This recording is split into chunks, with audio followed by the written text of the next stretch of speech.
Kia ora, talofa, namaste, haere mai, and welcome to this week's episode of the Niche Cage Variety Show Wildcard. We're recording this at the outset of the Plunket Shield summer as a warm-up, kōrero for our Variety Show podcast. What are your thoughts on a prediction, a player you're tracking, someone in Plunket Shield, domestic cricket, you're hoping for big things this summer across Aotearoa? Oh, interesting question. I don't know. I'm torn between picking someone who's like fringe Blackcaps who might just burst through into like you must pick me now status, or like the curious prospect type players who it's like, are these guys legit future Blackcaps, or is it just because we're projecting upon them because they're young and playing domestic cricket kind of thing? So I'm not sure which one to go. Well, give us someone. It might go with the first option, like guys who, with a massive season, could like push themselves even deeper, and they've already sort of close to this, but could push themselves even deeper. And I would say, I don't know, some combination of a Dane Cleaver and maybe a Joe Carter, coming off some good A tour runs and stuff. I'd go with Matt Fisher, Northern District seamer. He's got a bit of momentum behind him right now, and Dean Foxcroft, Otago Volt's batter, who is coming back from oblivion, been stuck outside Aotearoa for a couple of years, and he is back. He was one of the better young batters in Aotearoa prior to the pandemic, and he's returned to Otago for the season. So I'll be tuned into his mahi closely. We're from the niche-cage.com, and prior to the variety show, we were recording a Patreon podcast for the Patreon whānau. Patreon is the best way to support the Niche Cage directly. Big up to our patrons, Phil Daly and Mork, for your latest offerings. And in that Patreon podcast, we did go quite deep. We explored the Plunket Shield lineups. We also discussed Blackcaps T20 cricket, a little bit of Rugby League World Cup thrown in there as well, before diving into the Wellington Phoenix and the wildcard broke down where Ben Waine sits in the best youngsters to come through the Wellington Phoenix ranks before dipping overseas, because Ben Waine seems to be on that trajectory. So big up Patreon, patreon.com/our niche cage, straight up the gut supporting niche cage content, and there's an extra podcast there every week. And of course, every Monday and Friday evening, we send out our email dispatch covering all bits and bobs of Aotearoa sport. Links to the website are all in there, as well as all the links and bits and bobs to the podcast as well. So good value there, I'd say, in the email newsletter dispatch. Yesterday, the wildcard was breaking down David Nyika's victory, boxing in the written format, as well as his national team. What's the Monday one? Is it Women's Team of the Week for the National League? It was this week. Yep, it was the Women's Team of the Week. And number 5. I offered some evidence of Samoa's problems in rugby league and rugby union. Let's just say that. So that is the email newsletter dispatch via Substack, thenichecage.substack.com. Wildcard, we start our podcast with a dose of mindfulness. Holla back.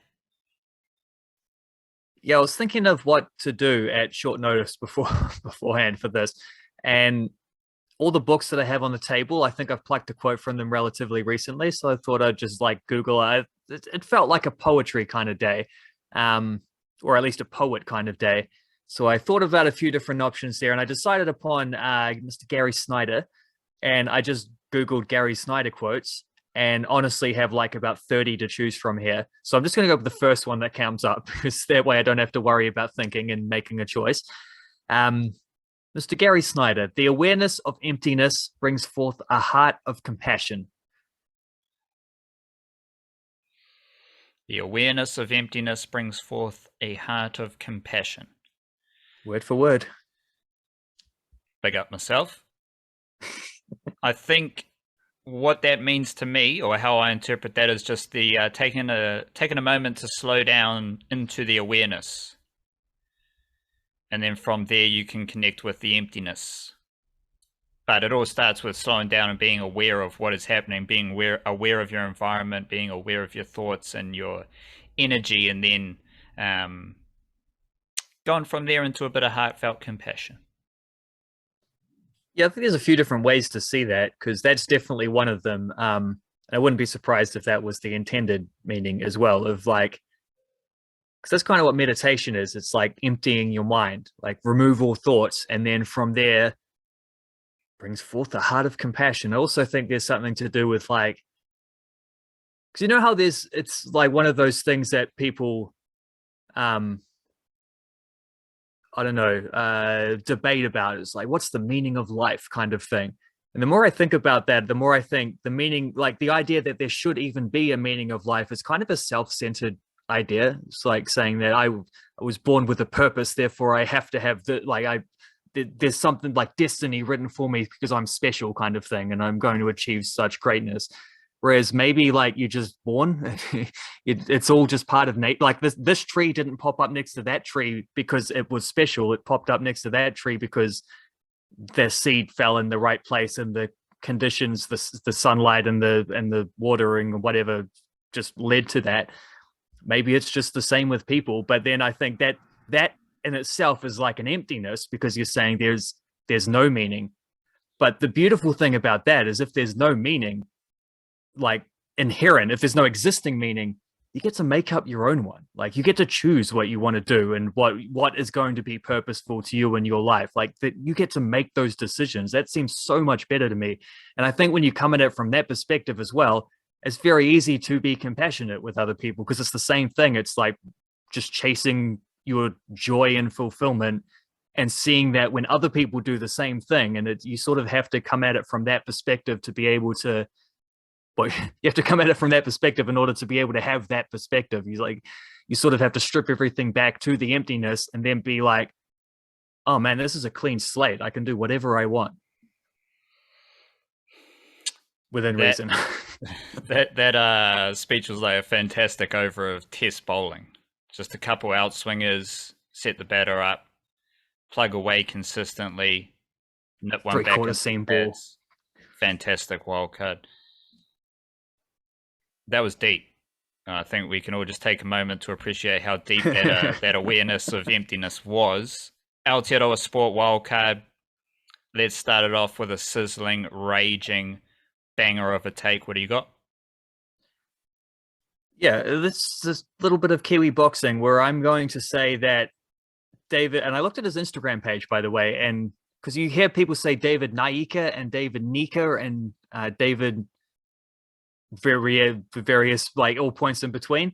His Instagram thing says like pronunciation N-ye-ka.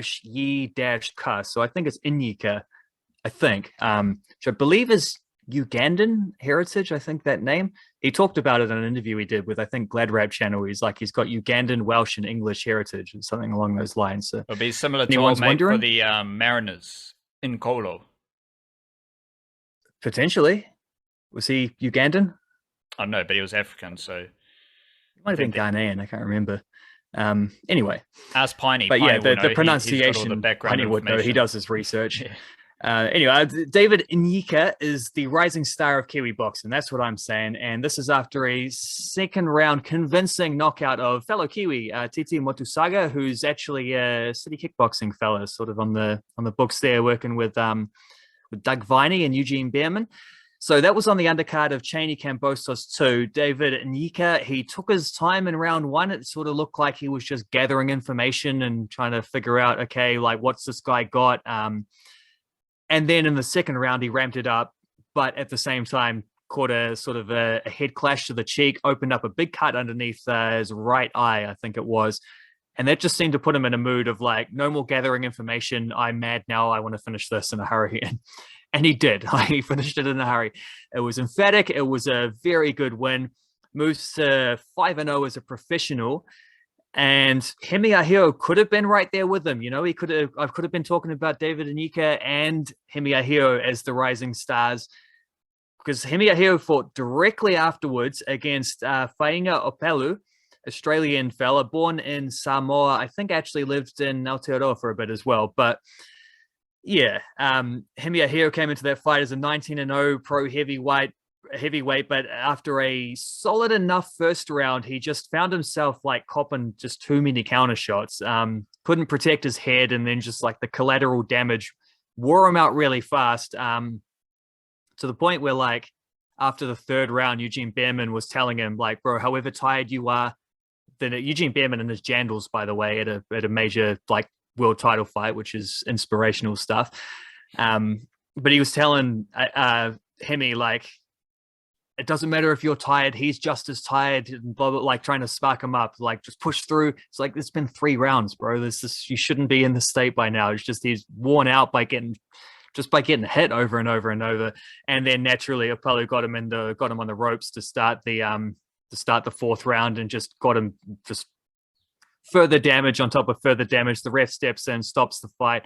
Probably stopped it quite early. I thought it's a little bit hasty in the stoppage, but also it was pretty hard to envisage how things were going to change back in Ahiro's favor. So disappointing first loss for him. He's now 19-1. Just off his game against a well-matched opponent. That's what happens. Of course, this is also a few weeks after Joseph Parker suffered his first career knockout loss against Joe Joyce, and we also haven't heard a peep out of Junior Fast since he was knocked out by Lucas Brown in the first Haney Cambosos event. So not good for the top 3 heavyweights out of this country, but cruiserweight division, we still got David Nyika. So shout out to David Nyika. I am going to suggest that Joseph Manu from Tokoroa has delivered 2 of the best performances I've ever seen for Aotearoa Kiwis. And it's important that I highlight 2 performances back to back with a World Cup game in between. Because at Mount Smart Stadium, Joseph Manu was emphatically dominant against Tonga. And then he did whatever the fuck he did on Monday morning, which was absolutely ridiculous. His performance at fullback for the Kiwis. And this is kind of new wildcard, like, because Joseph Manu's moving into the upper echelons of Aotearoa sport.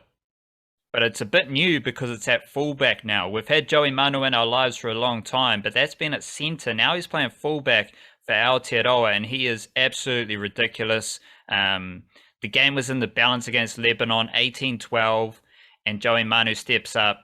I was actually kind of curious, like, what was going to happen. It was the start of the second half. Game was in the balance. Questions were being asked, and then Joey Manu just changes the whole game. But importantly, wildcard, Joey Manu's try assist for Dylan Brown and then try came after Brandon Smith mahi out of dummy half. So, like, we can say Joey Manu was amazing and changed the whole game, but he got it offload off Brandon Smith. He pounced out a dummy half after Brandon Smith had already pounced out a dummy half. And like, we can talk about clunky halves. We can talk about, clunky Kiwis attack. But both of those tries came from dummy half. So who gives a shit about the halves when the Kiwis can just score points straight out of dummy half with Brandon Smith and then Joey Manu as well. So I don't know. I don't care about the result because I just witnessed some fantastic, legendary rugby league from Joseph Manu, and that just made up for everything. So happy days to start the Rugby League World Cup. Let's get a straight feed of statistics here, Wildcard. Inform, enlighten, the straight feed, and instigate. Well, I instigated this last week by talking about the football Ferns. There's this wonky perception about them being like, oh, they lost again to Japan. It's 1 step forward, it's 2 steps back. They can't compete with these good teams kind of thing. They don't score enough goals and they're so inconsistent. And then I was sort of pointing out, like, they're actually not inconsistent at all. They're actually incredibly consistent. Like, they win when they should and they lose when they shouldn't most of the time. There's obviously a little bit of variance in there, but since then I've written about it. And I broke it down even further, just looking at the rankings of the opponents that they have played since Jukka Kumklova took over as the coach. And it's clear as day, that pattern. Like, it's so obvious. When they've played against current top 10 ranked opponents, has happened 3 times. 3 losses, 1 goal scored, 11 goals conceded. There was a 5-0 loss to USA, a 5-1 loss to Canada, and a 1-0 loss to Canada a few days after that 5-1 loss. When they play against top 10 opponents, they get thrashed, pretty much. Like, that's an easy pattern to draw from there. Most teams ranked around where the football Ferns are probably would get thrashed by top 10 opponents. However, when they play teams ranked currently in the sort of 11 to 20 range, 7 times that's happened with 1 win, 6 losses, 5 goals scored, 12 goals conceded. There's a 1-0 loss to Iceland, 2-1 and 3-1 to Australia, 2-0 loss to Norway, a 2-1 loss and a 2-0 win against South Korea, and also a 2-0 loss to Japan most recently. So when they play against those sort of like, the second tier of teams outside the top 10, but still top 20, they don't get thrashed. None of those games are thrashings. None of those games they lost by more than 2 goals. Don't score enough goals themselves, but they do now and then chip in with 1 or 2, and they don't, they're competitive is the most important point there. It's like against their first tier, they get thrashed. Against the second tier, they lose more often than not, but they're more competitive. There's like a clear difference, like improvement in results. And then the 4 games that they've played of teams like themselves ranked outside the top 20, got a 0-0 draw against Czech Republic, got a 0-0 draw against Wales, a 1-0 win against Mexico, and a 2-1 win against Philippines. 4 games played, 2 wins, 2 draws, no losses, only 3 goals scored. Like, they still do need to figure out, it's true, they do need to figure out better ways to score goals in games where they dominate, but only 1 goal conceded in 4 games against teams outside the top 20. So, like, when they play against the top 10, they get thrashed. When they play against the second tier, they lose, but they're more competitive. When they play against teams of around their caliber and worse, they're pretty good. They win games, they draw games, they don't lose games, they hardly concede goals.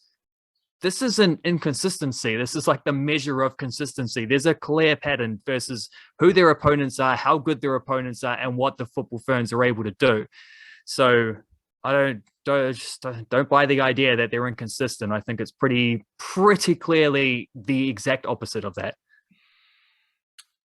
T20 cricket stats revolve around strike rates, and for Suzie Bates and Amelia Kerr in the Women's Big Bash League, I am interested in their batting strike rates with some context for how they fit into their respective BBL Women's Big Bash League teams. Suzie Bates, she is enjoying a strike rate of 109 right now for the Sydney Sixers in a batting lineup with Alyssa Healy, Elise Perry, and Ash Gardner.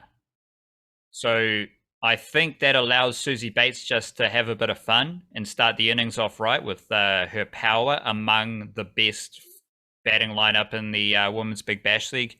Maybe, probably, but maybe because Sophie Devine also exists in another team. So that is the most important thing there. Suzie Bates, the last 3 years of T20 international cricket, her strike rate has been 90.5, 84.3, 102. Women's T20 cricket, you are looking at strike rates more around 110, 120, maxing out 130-ish compared to the men's game. Suzie Bates had a strike rate over 100 in T20 international cricket for 7 consecutive years before dropping down to 90, 84, and 101. Bit resurgent this year, 2022. So that's kind of her history of strike rates. Now she is operating at 109, and I think she will hover around 110, 115. But that's going to be fun because she's part of a really good batting lineup. She is incredibly powerful, hitting at the top of the order as well. Amelia Kerr, she has a different role. She's dropping down to the middle order for Brisbane Heat. She's been batting number 3 for the White Ferns for Brisbane Heat. She drops down to the middle order. And the last 2 years, she's moved up the order, and that has seen her strike rate drop from 129 in 2020 down to 94 last year and 97 this year. But when you go to Women's Big Bash League, WBBL, she's operating at 120.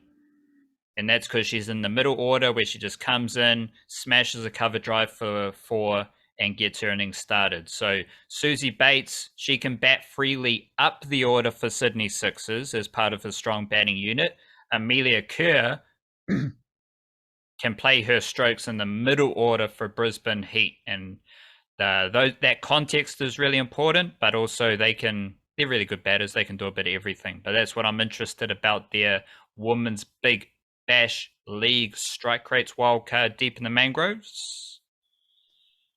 Well, it's probably good timing that you just went through some Women's Big Bash League stuff, because I've been thinking about the football equivalent of A-leagues, both the men's and the women's, and just it's easy to get caught up in the Wellington Phoenix stuff and see, especially when you've got both Wellington Phoenix teams just stocked with like up and coming Kiwi players, and the excitement of that. And the men's Phoenix team looked pretty good this year, and hopefully will be, at least a top 6, if not a top 4 team. And the women are hoping to do a lot better than last year, definitely leveled up a bit in terms of some of the signings that they've made. And the second year should be, especially with home games as well, should all be better. But there are too many good Kiwi footballers to fit in one squad of each of those two teams. I mean, especially for the women, because they've got a limit on how many Kiwi players they can sign. So to begin with, they've had to, in order to sign like Betsy Hassett and Paige Satchel, they've had to let players like, Kelly Brown is scoring bundles of goals for Northern Rovers in the National League at the moment, and setting a bunch up too, actually. So I just wanted to look at the different players that are the Kiwis who are signed with A-League teams that aren't the Phoenix currently this season. The men is relatively slim pickings. It's, Costa Barbaros has come back to the Knicks, and Marco Rojas has gone to Chile, and those two have really been flying the flag for a long time, performing at a high level for Australian clubs. Don't have anyone like that this year. We do have James McGarry's gone over to Newcastle Jets, where he's joined Dane Ingham. So a couple Kiwi fullbacks there, hoping to do some nice things. Dane Ingham wasn't actually in Newcastle's squad this week at all. I don't know if he's injured or if he's just not in favour. James McGarry did start for Newcastle, so that was cool. He's hopefully going to have he got caught behind Sam Sutton a bit last year for the Knicks, so he's freed that one up. In fact, their other left back is that Maregas guy who's now on loan at the Knicks as part of that deal, so that's cool. You may have noticed watching the Phoenix game on the weekend, Storm Roux playing right back for Central Coast Mariners, which I believe is where his A-League career started. He's back there now. He's been around a couple of different clubs. He's played for Perth. He's played for Melbourne Victory. He's back at Central Coast. And for Perth, they do also have Keegan Yelisich, who's a former New Zealand under-17s international. Hasn't been a part of their squad so far this season, but he is contracted to them, so that's nice. Hopefully we see him at some point. But as I say, relatively slim pickings with the fellas.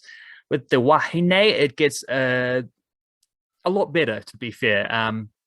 Last year was the second year in a row where, even if you ignore the fact that the Phoenix came onto the scene, second year in a row where there were 8 New Zealanders contracted to or getting minutes for Australian clubs in the Women's A-League. This year we're at 1, 2, 3, 4, 5, 6, 7 so far. This is after a nice little burst over the weekend. So Grace Jale and Rebecca Burrows signed with Canberra a little while back. Liz Anton staying with Perth for her 3rd season in a row, where she's been excellent for them. Same deal with Claudia Bunge, hoping to make it 3 titles in a row with Melbourne Victory. They've all re-signed. Anton was the first.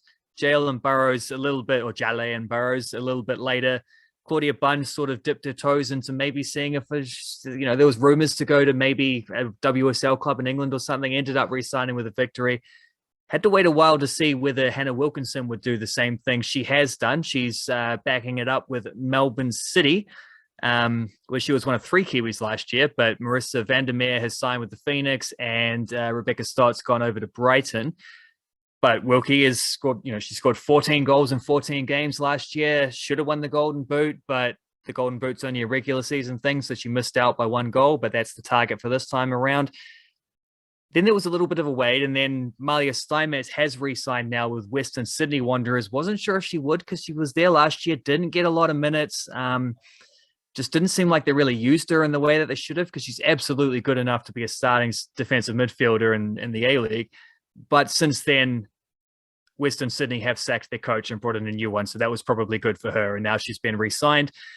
And just over the weekend as well, Anna Green, a very unexpected one, popping up with Sydney FC. Thought maybe the pro deals might have been finished for Anna Green since she's been back a couple years. Just sort of playing some stuff for capital, which she isn't doing this year, but then also just maybe focusing on careers outside of football. But here she is signing with Sydney FC. It was a nice one because she might sort of just come in and take the spot. Anna Green taking the spot vacated by Ali Green, who recently switched allegiances to play for the football Ferns, has been their left back for a couple years. One A Green leaves, another A Green comes in. I think Anna Green did play for Sydney a couple years ago as well, so there's some existing thing there. And that's 7 Kiwis at clubs outside of the Phoenix. I am still hoping for more. There is time. A few clubs, there's that little you get half price Kiwi on your thing or whatever. Like there's a subsidized rule for one New Zealander on every team. Whether they do that or not, I think they still count as import players. So it's not necessarily something every club will take up, but there's still time for more.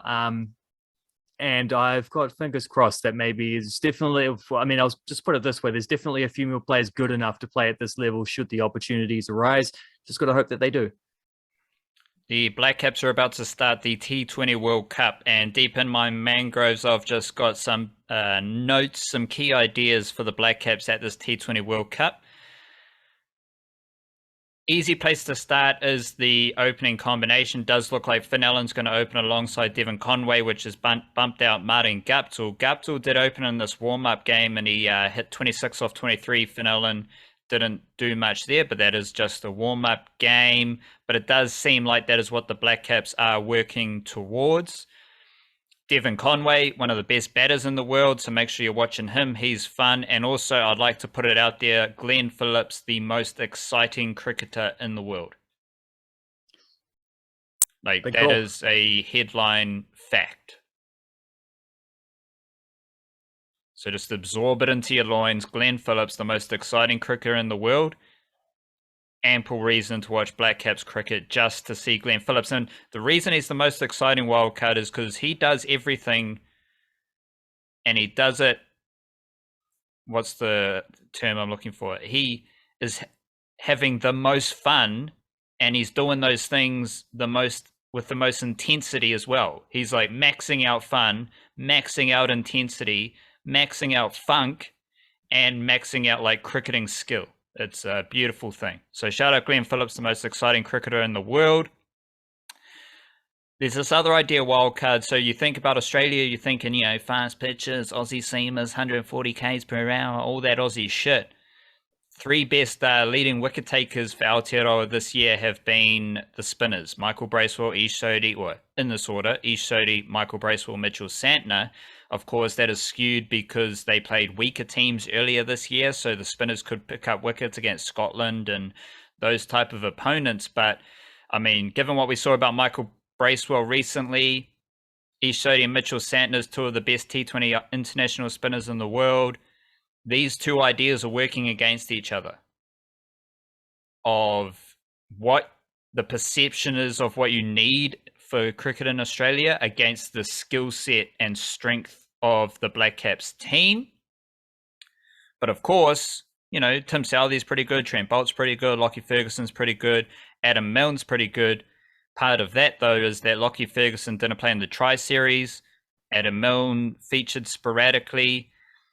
And they did play this warm-up game, but it's still hard to see what the best bowling combination will be. So I think we'll be tinkering with that throughout the tournament. I think it's best to keep an open mind as to what the best bowling attack is for the Blackcaps and work our way through that with this tournament. The Blackcaps did make the final of this event last year, and in that stretch, they were the only nation in the world to make the final of the World Test Championship, the ODI World Cup, and the T20 World Cup. So that was pretty good. And as we discussed on the Patreon podcast, kind of feels like the Blackcaps they reached great heights, and they've just dipped down slightly in recent months, which is good because it presents a bit of an underdog tag for the Blackcaps and this is important as well, we have noted a bit of softness in their Test cricket and ODI cricket. I'm not making any judgments off a warm-up tri-series or warm-up fixtures here in Australia. So I don't know anything about T20 international softness. I think T20 international cricket is the Black Caps' best format right now. And we'll learn about Black Caps softness in big games at this T20 World Cup. So that will be incredibly fun. Wildcard question time. What has been the most impressive thing about the New Zealand Breakers start to the season? We also joked, I think it might have been pre-show. Shout out to Mr. Brantley. Wasn't so good in his first appearance. Had a little chuckle at that, but he has been, him and Pardon, they're the mahi men. They're the import versions of Tommy Vodanovic and those type of characters. So that has been good. But what has been your most impressive thing about the New Zealand Breakers start to the season? They've been all right. They have been all right. And I think, first of all, I will let it simmer for a while in terms of like making any assumptions or whatever about what this might mean for the rest of the season, because you don't know how good their opponents have been and stuff until everyone's kind of played each other. So we'll see what they look like in a month's time. I know we'll see what they look like in a month's time. But in terms of what we've seen so far, you expect the imports to be really good. Like you expect the imports to be the guiding forces between, in terms of getting victories and stuff like that. So that's kind of a boring answer. I won't say that. I'm going to say Isaiah Mariahufu-Leafa having just a fantastic start to things as a Kiwi player coming back is awesome. Also think quite impressive is that, and I don't think this sounds like a joke, but I also don't think it's fully unrelated. Haven't really heard anything yet from Mr. Owner/CEO this season. He seems to be keeping out of the way, and I think that is definitely helping the team be better in a funny way. Him just stepping back slightly, at least as far as the public persona goes, is a good thing for this team. Your question? My question: who's going to win the Plunket Shield this season? I think Northern Districts are both my pick to win the Plunket Shield and the most interesting team. You're going to get a lot of Neil Wagner, bit of Colin de Gronholm. Joe Carter's one of the best emerging batters in Aotearoa. Matt Fisher's really good as well, as I mentioned. You'll get, you might get Blackcaps appearances. Also really solid just with Jeet Raval, Henry Cooper, those type of characters in their team. I like Northern District, so that's my pick there. One more question, Wildcard. Give me an MVP for the men's and women's National League football competition each. Women's, I will go with Taylor O'Brien from Eastern Suburbs, who did play in the front three on the weekend. Also had a bit of an injury scare, which was a bit of a worry, but seemed to carry on and was subbed off later on, but more as a precautionary thing. But she's been absolutely unstoppable, both as a creator and a goal scorer. I think she's got 8 goals, leads the Golden Boot standings. If it wasn't her, it would have been her teammate Devin Jackson. Those two have pretty much like a telepathic combination going on. But yeah, Taylor O'Brien is the women's MVP so far through 5 weeks. Men's is only 3 weeks in, so I think it's a bit hard to single one person out. I will do 2 then. I'll have a tied thing and just say it's too early to split them. Cam Howison from Auckland City, who you'll notice behind me on the YouTube thing, is thoroughly celebrating a stoppage time equalizer for his team. This is after he's been sent off. He just happens to be watching from under the thing and yelling at someone because someone drops a pump bottle on his head from the balcony above him at Birkenhead Stadium, and he yells up at them. So good scenes there. Cam Howison's been great. Apart from his red card, which was not a good tackle, probably fair enough decision, but also Jack Henry Sinclair for Wellington Olympic has been unreal, just playing like right wing back, but he's so fast that he might as well be like a striker because he's always there in attack. He's scoring goals, he's setting up goals, he's looking fantastic. So some combination of those two. It's only 3 weeks into the men though, so it's hard to make a like emphatic statement at this point, but those two are the very early front runners. I don't have another question, so I guess we're just on to musical jams. Musical jam. I am got a couple albums to listen to. The new Phase of Days. Been a bit late on the old Phase of Days bandwagon, but um, she's got a new album. I think it's called Break, so I'll listen to that. And Wiki mentioned him before. He's got another album. I think it's Cold Cuts, which just looks to be glorious hip hop. Your musical jam wildcard? Yeah, absolutely. Second, the thing about Face of Days. The new EP is, I think, out now, and I haven't heard it other than the lead single. But actually, there were two lead singles. I heard them both. There was also a little documentary that she did talking about why it's been so long in between her first album and this latest EP. But yeah, that's just sunny, breezy, kind of indie rocky type vibes. Very good tunes. There was a new song by Vera Ellen as well, which I think is another Kiwi songwriter. There was a video for it, which I don't think was don't think it was from her last album. So I think that is a new single, which I haven't heard yet, but it was in the playlist this week, and I'm very excited because I thought her 2021 album, it was called It's Your Birthday. That was fantastic. So anything she does from here, I'm excited about. Also been listening to this Micaiah McCraven album, which is like a American jazz dude, but he's a drummer, and so it's sort of like it's jazz where it's like on the blend between jazz and hip hop a bit. It's more jazz, but it has the influence, sort of like a less electronic kind of Flying Lotus sort of brain feeder vibes, if that makes sense. But that his new album is called In These Times, and I listened to it yesterday so I could write about it for the upcoming the October albums thing. And it was so good it finished, and I was like, why is it finished so soon? Like, does my phone stop? I realized I just listened to the whole 40-minute thing in a go, and I'm like, okay, well, I'm going to listen to the whole thing again then. And so that was my soundtrack for writing about the women's while I was editing the women's National League rap. So that album's good as. I love that one. Big up the niche cage, big up yourself, kia kaha, stay beautiful. We'll be back with another podcast on Thursday. Raise your mana Māori ora, cha.